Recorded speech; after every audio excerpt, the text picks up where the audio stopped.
was ending in Europe. Hitler was defeated. Thank goodness. Hitler was defeated. And so the war ended in Europe. And so when that happened, I can remember that came over the radio that the war was ending. And I can remember so vividly when that happened because I, well, Harold knew the war ended because he was there.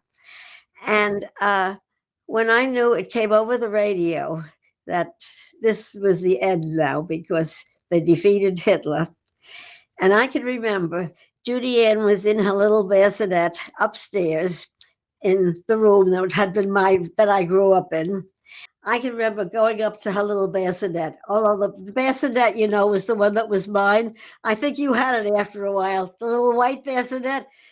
Every grandchild and great grandchild slept in that for a little while anyway. I can still feel this. I went up and I took her out of the bassinet and hugged her and told her, "Daddy's war will be over." So Daddy would be safe now. I'm crying while I'm saying this. So we had to go through a lot of things. So we got to the end of the war in May 8th. I celebrate May 8th myself always because that was the day. Because when the war ended in Europe, it ended in Austria, and that's where he was. He was there at the end of the war in Austria. Oh, I'll never forget that. They gave furloughs to those who were over there. And when she was 3 months old, he got a furlough to come home for a month. And while he was home for that month, he was supposed to go back then to be retrained to go to the Pacific, to go to Japan. So that was always hanging over our heads, of course. But while he was home during that month, it was when they dropped the first atomic bomb. While he was home, they dropped the atomic bomb. So he looked at me. We heard it over the radio, no television then. Heard it over the radio, and he said to me, "I won't be going to the Pacific," he said. "I'm sure of that. This is now, they've dropped the atomic, this was done, and this is, so it's going to be over in the Pacific too."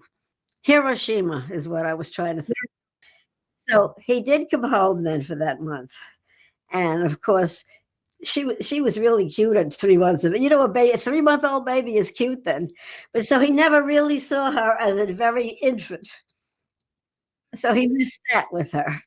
He was had to go back for a couple of months and until everything got whatever had to be done. And then, but he was close then. He was at the very end. He was stationed right in New Jersey, so that was close. And at that point, he was able to come home, you know, occasionally. It made it easier. Yes, he was in the army for 3 years. So there were two wars really going on at the same time. But then the one war ended.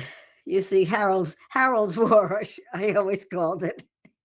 Our our war. Not quite a year. He was actually fighting because they kept him there training, uh, training for chemical warfare. It's a wonder they didn't make him because he was a teacher before, you see, and he was teaching chemistry. So that was so that's one time. It's a wonder they didn't put him into something absolutely ridiculous, not near anything that he had ever done. That's what happened to so many people. We thought, what should we do now? So of course there was no place for us to go off to find a place to live. We just stayed there with my folks until we knew what we could do. So he decided that the best thing he could do would be to go. He had to go and get his master's degree, to go back so he could go into teaching again because they were requiring masters in order to teach from then on.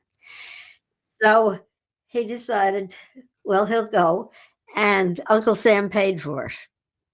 Yeah, with the GI Bill of Rights. So asked to get that, and there was no problem there. He had been in the army for 3 years. They certainly could give him. He comes home he's out of the army. He has his discharge, and well, now he doesn't have any job. You come out of the army, but just like all the other fellows coming in, everybody needed jobs. Everybody needed a place to live. There was there was no place to live for people. They weren't doing building houses. They were only doing everything to the war effort. So we were very lucky. I mean, we stayed with my mother and father. We had to. I mean, I stayed there with them while Harold was in the army, and then when he came out, so we all lived with my mother and father for a while. We were lucky. There were some people who had no place to go. So, I mean, if they had no family and they couldn't find a place to live, he was in the army for 3 years. He was in the States more than he was overseas. But he would have been overseas if the army hadn't if we had gone over there. That's right, and then he could have gone to the Pacific after that too. But luckily, I mean, we were just in the right years, I guess, at the right time. He comes out of the army. Now he had been working at Concordia at this junior college. I think we spoke about that, didn't we? All right. Yes. All right. So it was a case of he probably, if they had wanted him to go back there, but he didn't know what was going to be taking place. We didn't know he had no job yet. Here he came out of the army. He had no job. He had a wife and a child. Poor guy. That was a long time ago. You know that was 75 years ago. When Harold saw The Sound of Music, he said that should have ended when they got away. That should not have gone on with the war. The way the family that Von Trump's got away. He said that whole story was so great, the music and all. He said it should have been in his mind, you know, having been there, you know, and be in there.